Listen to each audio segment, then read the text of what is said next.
Roll the camera. Okay.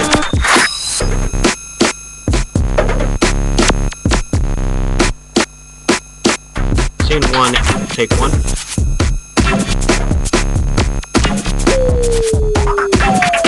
Scene 1, take 2.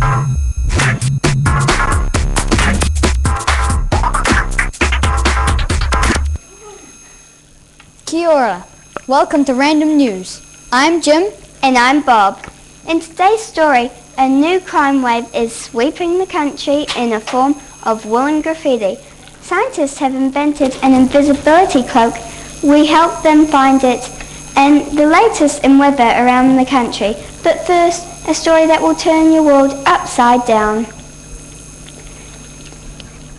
If you think the world is getting more and more topsy-turvy, it turns out you're right. Builders in Germany have built an upside-down house, and before you think they have read the plans upside down, they did it on purpose. The Wacky Edda was built as a tourist attraction, as well as being a comment on the state of the world.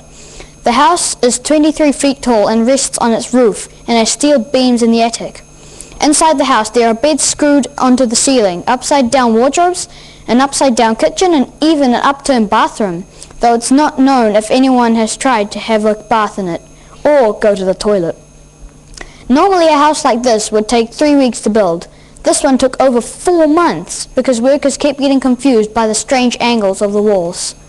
Many tourists visit the house, complain to feeling sick and dizzy after just a few minutes inside. We now cross over to our reporter, Stormy, who is inside the house. How are you feeling? Thanks, Jim. I'm here with the owner of the house. Burden. And I'm feeling a bit upside down at the moment. So, what made you decide to build the upside down house? The world is going crazy, and I'm the first to go. What comment do you feel the house makes about the state of the world? I reckon it makes the world look better. Everyone should do it. What are some of the challenges of living in a house where everything's upside down? When I take a shower, the water just falls. So what's it like not having a shower? Very stinky. I thought I could smell something smelly. Wow, thank you so much for joining us. I'm Stormy for Random News. Back to you, Jim, in the studio. Thanks, Stormy. Even watching that makes me feel queasy. And now for a story that is truly out of sight. Look out, Harry Potter. The world of scientists is catching up to the world of magic. Scientists in Europe have created a 3D invisibility cloak which can hide objects by bending light waves. It has been found that light can be controlled using special tiny crystals that make objects disappear. So far, scientists have made small objects such as coins disappear, but hope that it won't be long before they are hiding cars, planes, and even people. People have always dreamt of themselves making themselves invisible. One top scientist says the possibilities are endless, and we are very excited. However, since investigating the invisibility cloak, the scientists have been having trouble finding it. As soon as we put it down somewhere, it just disappears, the inventor of the cloak said. It appears they are having trouble finding other things too, like their lunch, which they think may be under the cloak. What will this invention actually be used for? Hoping to see through the reasons behind the invisibility cloak, is our on the spot reporter Lee, with more on this story.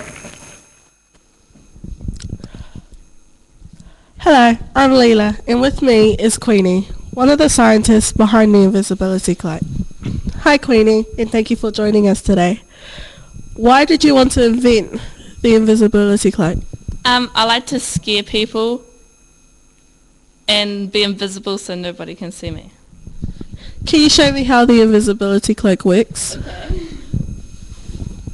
You can see me. No, you can't see me. No, you can't. And there. What do you hope the cloak will be used for? If you're in trouble with your parents, you can hide away and be invisible. Do you think they'll sell pretty quickly? Yes, a lot of children will buy them. Well, that makes things very clear. Thanks for joining us. We're out of time. Over to you, Jim, in the studio. Thanks, Leela. And now, how's this for an interesting yarn?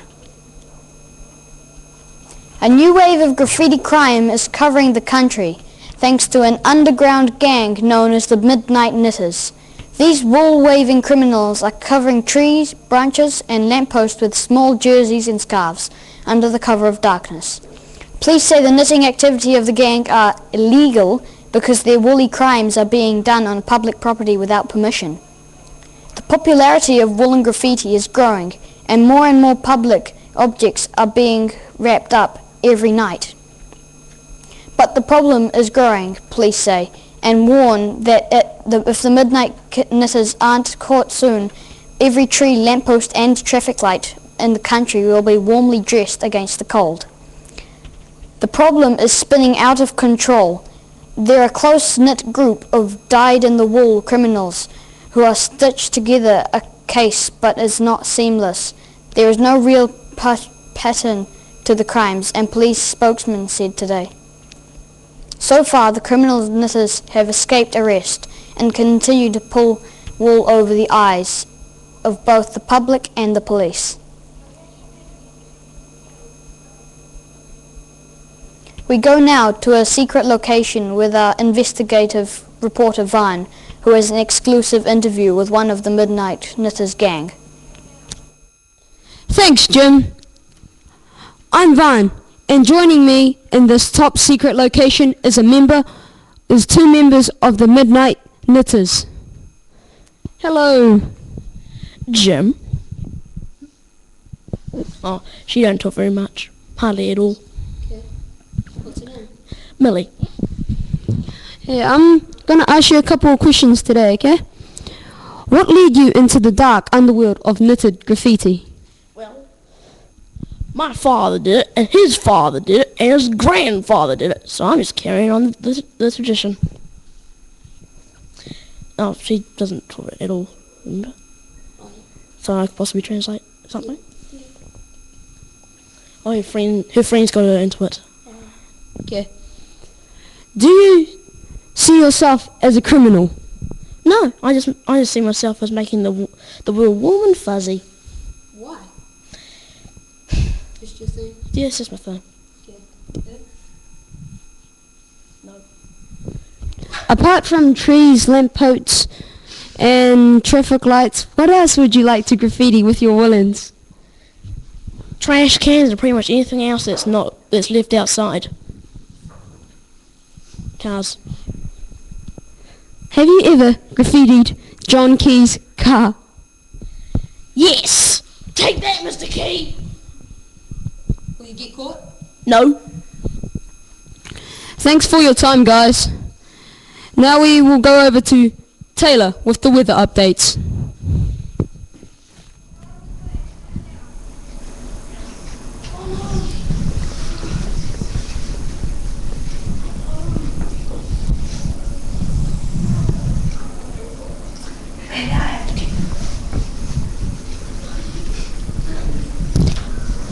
Thank you, Ryan, and good evening, New Zealand. Let's have a look at tomorrow's weather, starting in the far north in Kaitaia. Look out for some pretty flash flooding and some raindrops as big as your head. If you're going outside, wear a hat. Moving down to Auckland, there will be a mix of fair conditions and unfair conditions. But those are the conditions, and you'll just have to accept it. There'll be no weather at all down at the Bay of Plenty. It's taking a short holiday, but it's expected to be back for this weekend. In Napier and Hastings, the weather will be sometimes changeable, and sometimes not. We have really no idea what will happen there. In the Taranaki, a mild depression brings with a very dull day. Highlights at all. It'll be an overcast and gloomy all morning, but things should cheer up by this evening. So don't worry, everything will be fine. Wellington will have another capital day and will be no wind at all. Conditions will be so pleasant, they will actually be extreme. At the top of the South Island in Kaikoura, it can expect to have a good day, meeting a friend for lunch, going for a swim, and reading the newspapers. But try to stay indoors, as the weather will be just terrible. A real mix for Christchurch, which will have some unreasonable rainfall, some sensible wind, moderate thunderstorms, and some very angry snow. And in the lower south, in Dunedin, will be very frosty, cold and unfriendly, until late morning when the sun will pop over like the sun. That's all from me. Remember, if it's raining outside, that's the weather. For you, good night. New Zealand, it's back to the news desk with Jim and Bob. Thanks, Taylor. Well, that's all we have time for. We hope you have enjoyed this evening broadcast. Thank you all for watching, and we'll see you next time. Until then, I'm Bob. And I'm Jim. From Random News, goodbye, e noho rā. Goodbye. Roll the camera. Okay.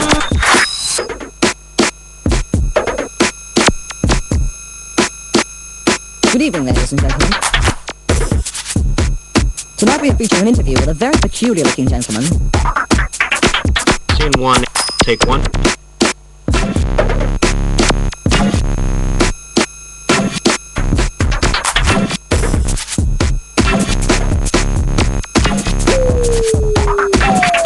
Scene 1, take 2.